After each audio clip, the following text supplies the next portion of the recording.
Pergunta só para o senhor, né, que é um assunto recorrente aqui no jornal, que é em relação a aqueles servidores que recebem mais do que o teto, que recebem penduricalhos, que engordam aí o salário de alguma forma. É papel da CGU fazer esse pente fino? Algum relatório já tem o número de servidores que recebem acima do teto constitucional? Alguma ação da CGU pode ser feita nesse sentido para, ainda que nesse momento, né, de pandemia, de gastos extraordinários, nós possamos tentar fazer uma revisão nesses benefícios?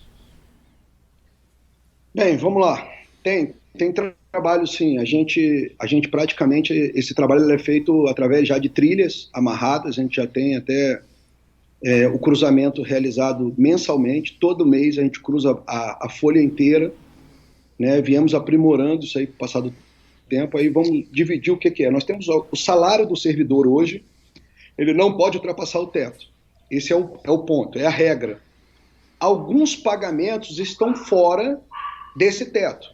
Então, dou um exemplo aqui. Quem ocupa qualquer tipo de posição em conselhos, em estatais, por exemplo, isso não entra no teto, porque é um pagamento por um serviço que ele realiza lá na estatal. Tá? Então, se a gente for fazer uma análise nesse ponto, nós vamos ter servidores ganhando acima do teto porque estão em conselhos. Por salários, a acumulação de salário é mais difícil. Agora, nós vamos soltar agora em abril, eu não vou só fechar a data porque nós estamos no final, mas vai ser agora em abril, nós vamos soltar pela primeira vez em transparência ativa e vão se apresentar diversos casos de acúmulo legais, outros duvidosos, de benefícios para inativos e pensionistas, que hoje não existe essa base aberta para a sociedade. E ali nós temos acúmulos de pensões militares com salários de servidores públicos, ou seja, a pessoa era pensionista de militar, passou no concurso público, aí se ultrapassa o teto. Tudo isso nós temos já levantamentos. Ou seja, é aposentado e pensionista que ganha acima do teto constitucional? Exatamente, pelo acúmulo. Te dar um exemplo. Tem um médico que é concursado, vou pegar aqui um exemplo aleatório. Tá. Um médico ele é concursado 20 horas em cada órgão. Certo. E a esposa dele também era médica concursada 20 horas no órgão, 20 horas no outro. Então, ou seja, eles têm 4 fontes de renda em casa.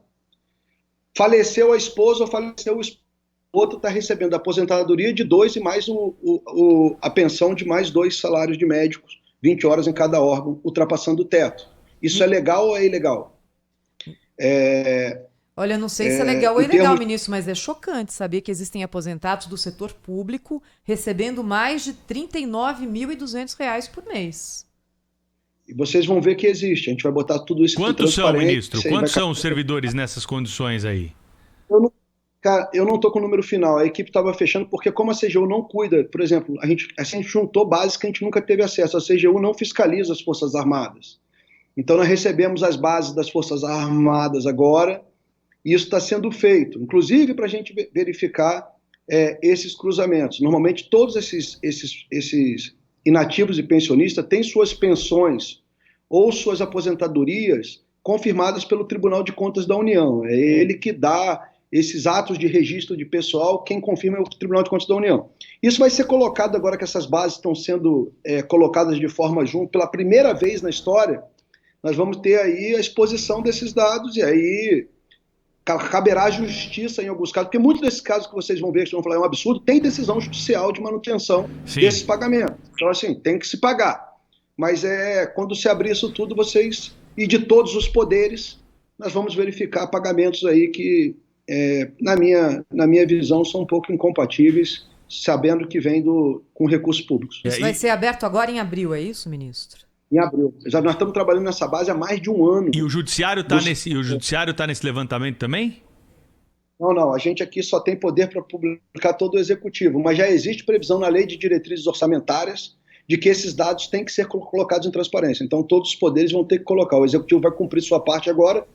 É o maior poder, né? Por isso que dá mais trabalho. Tivemos que juntar bases diferentes do Banco Central, dos militares, de todo o Serviço Público Federal. Nós vamos cumprir nosso dever cumprindo a LDO nesse mês de abril. Ô, ministro, me desculpe insistir com o senhor aqui e continuar nesse assunto, porque isso é chocante mesmo, né? E é um dos temas que nós temos com maior frequência aqui no nosso programa, né? Revolta, né, de ouvintes aí pelo WhatsApp quando se deparam com notícias como essa.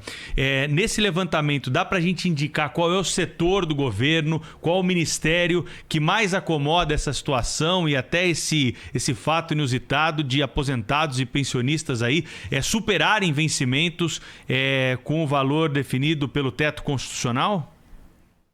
Não tenho ainda. Isso aí provavelmente não vai estar amarrado em um determinado órgão, assim, porque a pessoa pode ser concursada em órgãos diferentes, o que vai fazer ela receber mais, ou ser casado com uma outra pensionista, vai ser o acúmulo dos salários, não tem uma coisa vinculada ao órgão. Claro que quanto maior o salário, maior a tendência de ultrapassar o teto quando somado uma aposentadoria, uma pensão ou o salário que a pessoa está recebendo hoje.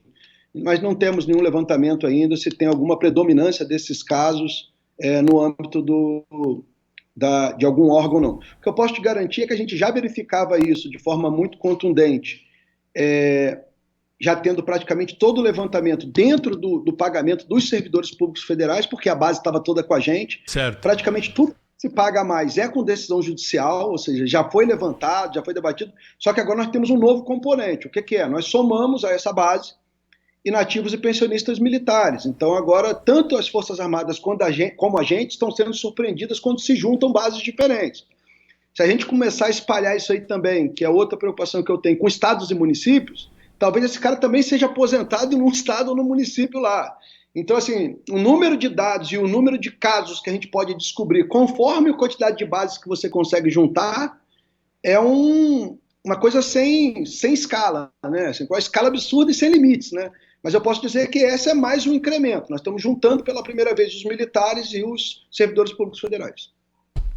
Nós conversamos ao vivo com o ministro da Controladoria Geral da União, Wagner Rosário, aqui na Rádio Bandeirantes. Ele trouxe essa informação importante para nós na entrevista. Nós vamos acompanhar mês de abril agora, então, aí nos próximos dias, nós vamos ter esse relatório, esse levantamento. Ministro, obrigado pela entrevista ao vivo aqui na Rádio Bandeirantes. Até uma próxima. Obrigado, pessoal. Muito obrigado. Quando sair o resultado, a gente já vai estar com os cruzamentos de dados, a gente conversa de novo sobre isso. Acho que é um assunto interessante. Está convidado já, ministro, para voltar aqui. Cláudio